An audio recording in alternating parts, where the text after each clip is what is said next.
Унган ойн ургаж байгаа тухайн бүсийнхээ байгаль цаг үеийн нөхцөл зохицож байдгийг бид халуун, дулаан, сэрүүн бүсийн болон бореал ойгоос харж болно.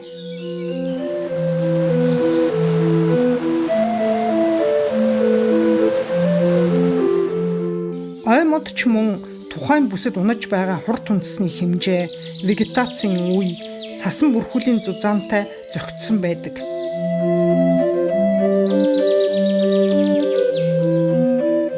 Ингэж тухайн орчиндөө дасан зохицох чадвартай генийн удмын сангаа хадгалж байгаа унган модноос экотип үүсдэг.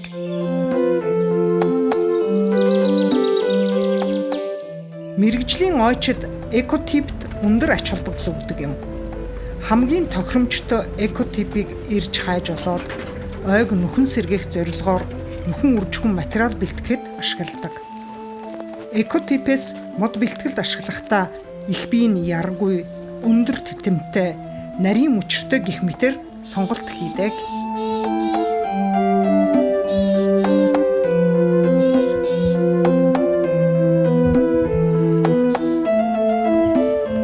Орон нутгийн ойчдоос шилмэл ой, ялангуяа сор модны талаарх мэдээллийг авсан болно.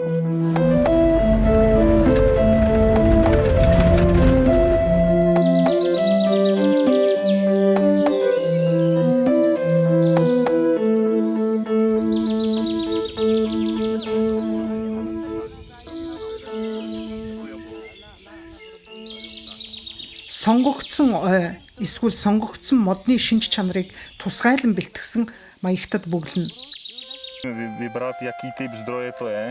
Бөглөхдөө амьдрах орчны онцлог байдал, сонгогдсон ой эсвэл сонгогдсон модны бүрийн шинж чанарыг бичнэ.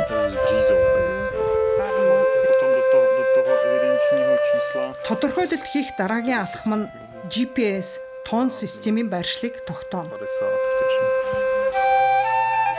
Сонгогдсон модны өндрийн хэмжээ 24 м 50 см, өргөн нь 55 см байсан.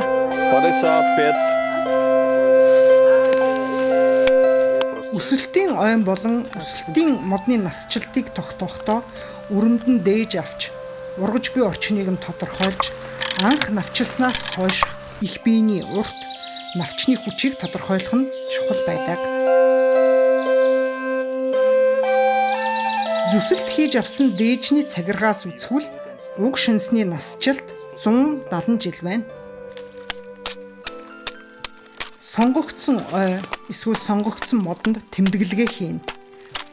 Маягтыг бүрэн гүйцэд бөглөсний эцэст нөхөн үржихэн материалын мэдээллийн дижитал хэлбэрт оруулна.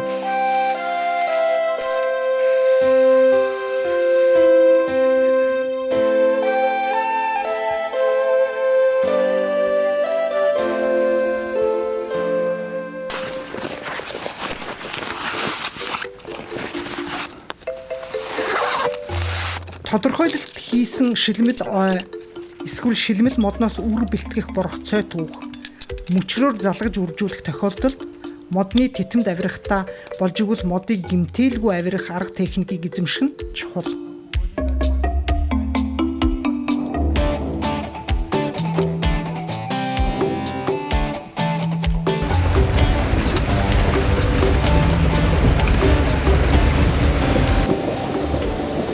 Германы Гиз төслийн түнхэлд байрлах анги дээр ойн судалгаа хөгжлийн төвийн ажилтнуудад зориулсан сургалтыг манай төслийн хүрээнд зохион байгуулсан юм а.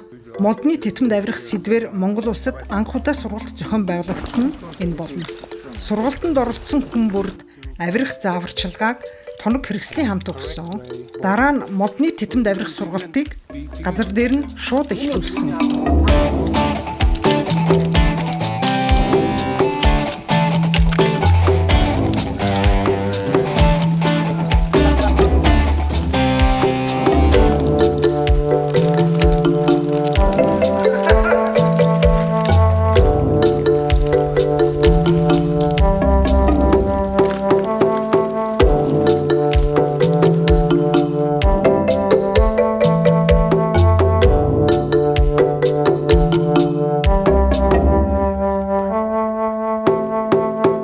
2015 онд түнхлийн шинэс ургацгүй байж таарсан болохоор голын хүндэд ургиж байгаа Писеа Обовата буюу Сибирь газуураас сүлийн шатны үр боргоцойг түүж бэлтгэсэн.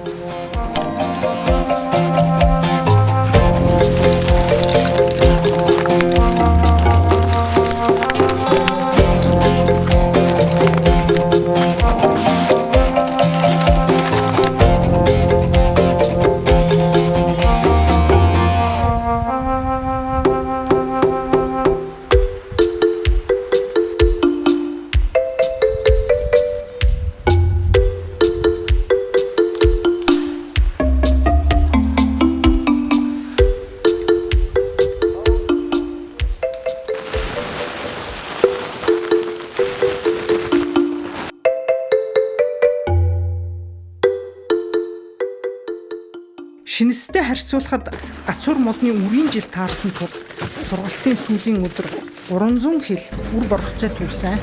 7 хоног үргэлжилсэн сургалтанд ойн судалгаа хөгжлийн төвийн 5 ажилтан хамрагдсан. 2016 оны өвлийн сургалтыг гид зохион байгуулж, Чехийн талаас сургалтын заварлагчаар Михаил Казда оролцсон. Түүсэн үрээрээ мод үржүүлгийн газарт тарьц суулгац бойжуулан ойжуулах ажилд ашигладаг. Ингэж ашиглах нь унган ойн нэгэнд хорогдсон талбайг төлөвлөгөөт аргаар ойжуулах цорын ганц арга зам юм.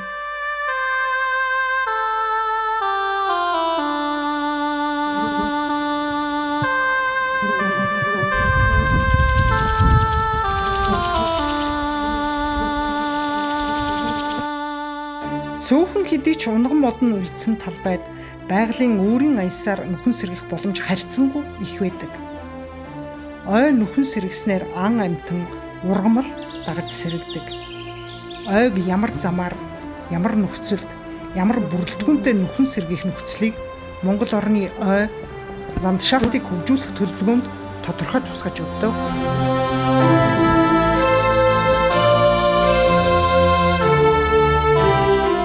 Сансрын болон агаарын зураг, зайнаас тандан судлах арга, фотограмметрийн тусламжтайгаар ойн талаарх мэдээллийг олж авах бүрэн боломжтой. Хээрийн судалгаа хийж байгаа ажилтнуудын хувьд сансрын болон агаарын зургийг газрын зурагтай уялдуулан хослуулж ашиглах тохиолдолд GPS навигацийн тусламжтайгаар газрын баримжаа олоход туслахаас гадна олж авсан мэдээлэл нэгтгэх, шалгахад төхөмтэй байдаг. Ямарваа нэгэн шийдвэр гаргахад нөлөөлөх, санал дэвшүүлэх тохиолдолд ажлын талбайн геолог, педагог, байгаль цагуурын мэдээлэл, газрын зурагтай ажиллах, байгалийн нөхцөлд дүн шинжилгээ хийх зэргээр судалгааны их сурвалжийг наривчлан судалж үзэх шаардлагатай.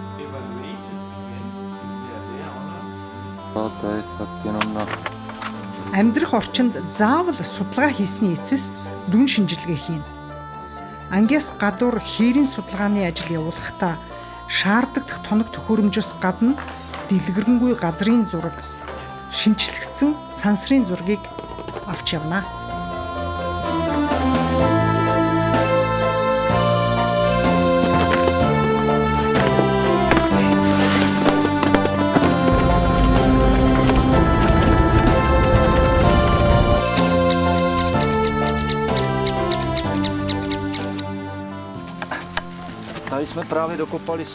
Яг одоо бид аливын хөрснөөс сорьц авахар нүх ухаж байна. Нүх тэр дороо усаар дүүрч байгаа нь хавар болж уулын цас хайлсан, мөн хур бороо ихтэй байгаагаас шалтгаалж байгаа юм а. Чиг ихтэй бараг нойтон ялзмагт хөрс нь эндхийн амьдрах орчны хамгийн тохиромжтой хөрс болж байгаа юм.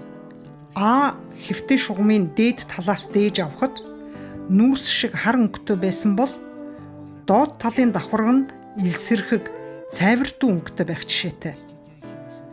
Дээжээ цаасан дээр асгаж өнгө болон текстурыг нь тодорхойлох бөгөөд хэвтэй шугам бүрийн физик, химийн шинж чанарыг нь лабораторид явуулж тодорхойлуулдаг. Тоон системийн байршлыг хэмжиж, эдийн засгийн мэдээлэлд цуглуулах, өндрийн болон дундаж өргөнийг хэмжинэ. Tloušťku, výšku měříme a zanášíme do zápisníku. Je na ploše jehličnán, tak bereme vývod. Талбайд шилмүст мод ургаж байвал ихэвчлэн насыг нь тодорхойлох зорилгоор зүсэлт хийдэг. Орчин тойронд нь төмрийн шинж илэрч байх.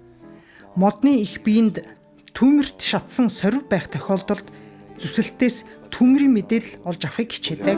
Zkrátka dendrologickou analýzu na výřezu zveného stromu. Součástí vzorkování Монгол орны ой ландшафтын хөгжлийн хүрээнд дээж явах ажлын бас нэгэн хэсэг нь бутлаг болон өвслөг ургамлын тодорхойлолт хийх ажил юм. rostlin v lese Эндхийн аливын хөрстэй хусан ойд хавтаг навчид хус Betula platyphila гололдог бол ойн өвслөг ургамалд нь үлэн хагд Carex cespitosa, Zix, Calamagrostis purpura гололж байна. Яг одоо цэцэглэлт нь явагдаж байгаа хусан ойд гурст дээд ургамлын Polemonium racemosum төрөл бүрийн Trollius түлхүү ургаж байна. Цуглуулсан мэдээллээ юун түрүүнд хийрийн тэмдэглэлийн дэвтэрт бичиж дараа нь дижитал хэлбэрт оруулж дүн шинжилгээ хийнэ.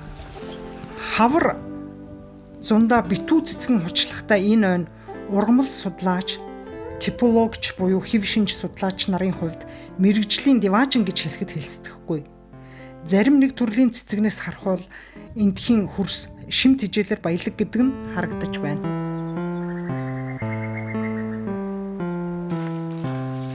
Монгол орны ой ландшафтын хөгжлийн төлөвлөгөөнд хамгаалалтын болон зам тээврийн судалгааны ажил мөн snad cestu znají. Já odchází svou láskou. No je to ověřování počtu sazenic, které tady přežili po zalesňování. Ойжуулалт хийсний дараа тэсэж үлдсэн суулгацаа тоолохоос гадна ан амьтан малын хөлд сүйтгэгдсэн хэсэг тэмдэглэгээ хийнэ.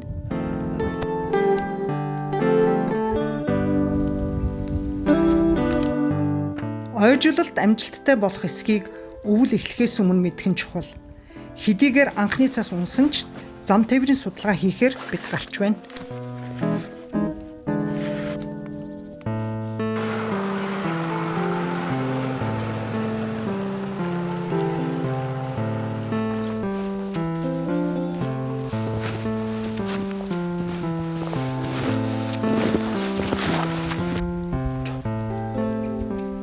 Ан амьтан мал чөлөөтэй нэвтэрч байгаа талбайг ан амьтан нэвтрүүлэхгүй тулд хашаа хатгсан талбайтай харьцуулалт хийснээр талбайд учирсан нутгийн хэмжээг тооцоолж гаргах боломжтой.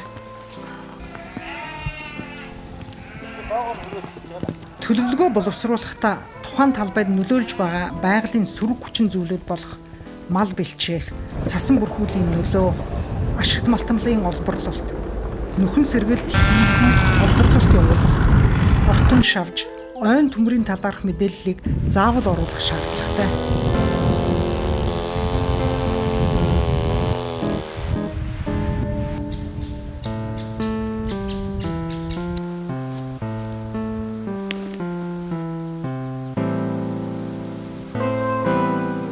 Эрт эдүгээ ургаж байсан ойн бүрэлдэхүүнийг педоантропологийн тусламжтайгаар тодорхойлох боломжтой. Хөрсний хэвтэй шугам бүрээс 10 см зайтай 10 литр хөрсний дээж авна. Хөрснөөс авсан дээжинд шавар, элс, жижигхэн үндэс их хэмжээгээр агуулгаддаг тул шигшүүр амархан бөглөрдөг. Иймд шигшүүрээ байнга цэвэрлэнэ.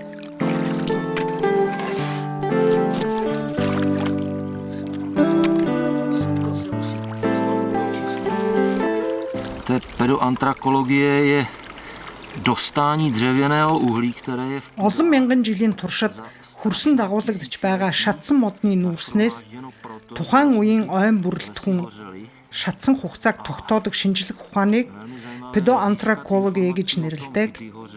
Нүүрсэнд энэ бүх мэдээлэл агуулгадж байдаг тул юуны өмнө хөрснөөс нь салгаж цэвэрлэнэ.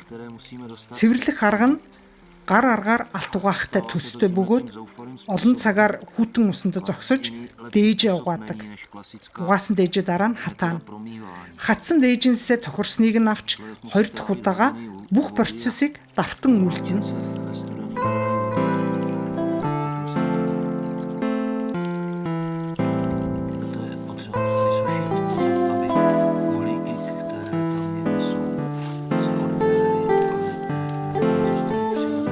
Нарийн мэрэгжлийн лабораторид эдгээр жижиг нүүрсийг шинжилж, модны төрөл зүйл, шатсан хугацааг 30 жилийн хэлбэлзэлтэй наривчлан тогтоодог.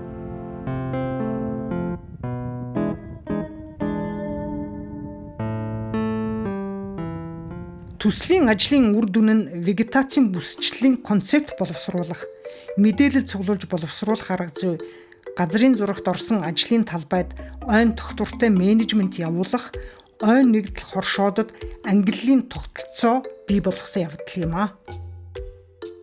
Энэхүү хоёр бүс нутагт хэрэгжүүлсэн төсөл дуусч байна.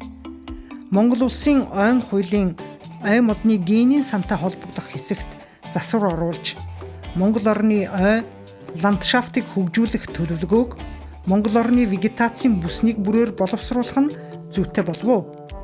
Энэхүү төлөвлөгөө нь бүс нутгийн болон ойн нэгдэл хоршоодын ойн менежментийн төлөвлөгөө боловсруулахад найдвартай суурь болж чадна гэдгийг бүгд найрамдах Чех улсын жишээн дээр хэлж болно.